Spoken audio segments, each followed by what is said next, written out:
नमस्कार. पाठच्या बातमीपत्रामध्ये मी ज्योती आंबेकर स्वागत करते. पाहूया काही ठळक घडामोडी. कल्याणकारी योजनांचा लाभ मिळवण्यासाठी आधार कार्ड सक्तीचं नसल्याचा महत्त्वपूर्ण निर्णय आज सर्वोच्च न्यायालयानं दिला. सार्वजनिक वितरण व्यवस्था आणि स्वयंपाकाच्या गॅसचं वितरण वगळता इतर लाभार्थ्यांकरता आधार कार्ड ऐच्छिक असल्याचंही सर्वोच्च न्यायालयानं स्पष्ट केलं आहे. या संदर्भातली माहिती लोकांपर्यंत पोहोचवण्यासाठी वैयक्तिक माहितीचं आदानप्रदान सरकार करू शकत नाही, असंही न्यायालयानं स्पष्ट केलं. काँग्रेस खासदारांचं संसदेतलं वर्तन ही लोकशाहीची हत्या असल्याची टीका लोकसभा अध्यक्ष सुमित्रा महाजन यांनी केली. संसदेचं कामकाज वारंवार तहकूब करण्याचा आणि केवळ गतिरोध निर्माण करण्याचा काँग्रेसच्या भूमिकेविषयी त्यांनी तीव्र शब्दात नाराजी व्यक्त केली.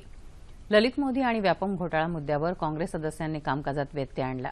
त्यामुळे कामकाज वारंवार आणि नंतर दिवसभरासाठी तहकूब झालं. राज्यसभेतही याच मुद्द्यावर गदारोळ होऊन कामकाज 2 वाजेपर्यंत तहकूब झालं. कामकाज पुन्हा सुरू झाल्यानंतर वित्तमंत्री अरुण जेटली यांनी वस्तू आणि सेवा कर विधेयक सादर करण्याचा प्रस्ताव मांडला. मात्र काँग्रेस सदस्यांनी हौद्यात उतरून गदारोळ सुरू केला. त्यामुळे उपसभापती बीजे कुरियन यांनी कामकाज दिवसभरासाठी तहकूब केलं. भाजपा मंत्र्यांचे राजीनामे मागणं हा केवळ काँग्रेसचा बहाणा आहे.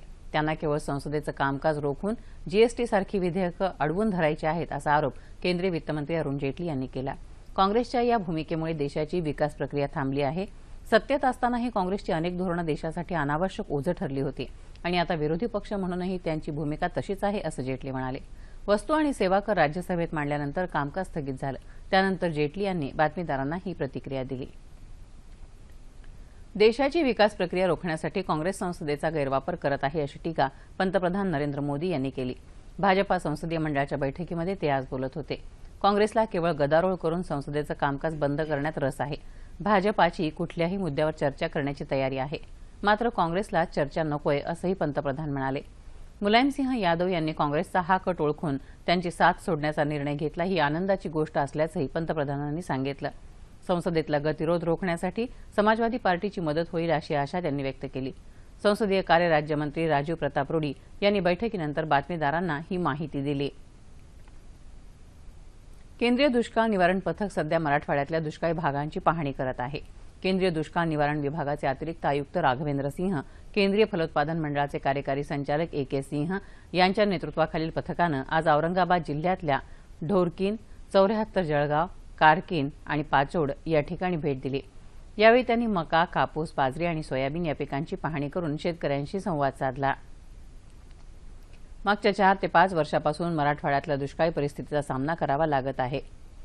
यंदाही पावसानं दडी मारल्यानं खरीपाची पेरणी पूर्ण वाया गेली आहे. या पार्श्वभूमीवर 2 दिवसांच्या दौऱ्यामध्ये जालना, बीड, उस्मानाबाद, लातूर आणि परभणी जिल्ह्यातल्या विविध भागांमध्ये केंद्रीय पथक भेट देणार आहे. या पाहणीनंतर केंद्रीय अतिरिक्त आयुक्त आपला अहवाल केंद्र सरकारला सादर करेल.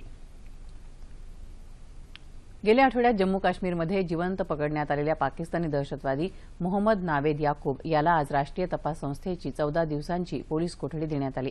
काल संध्याकाळी नावेदला अतिशय कडक सुरक्षा व्यवस्थेमध्ये जम्मू इथं आणण्यात आलं.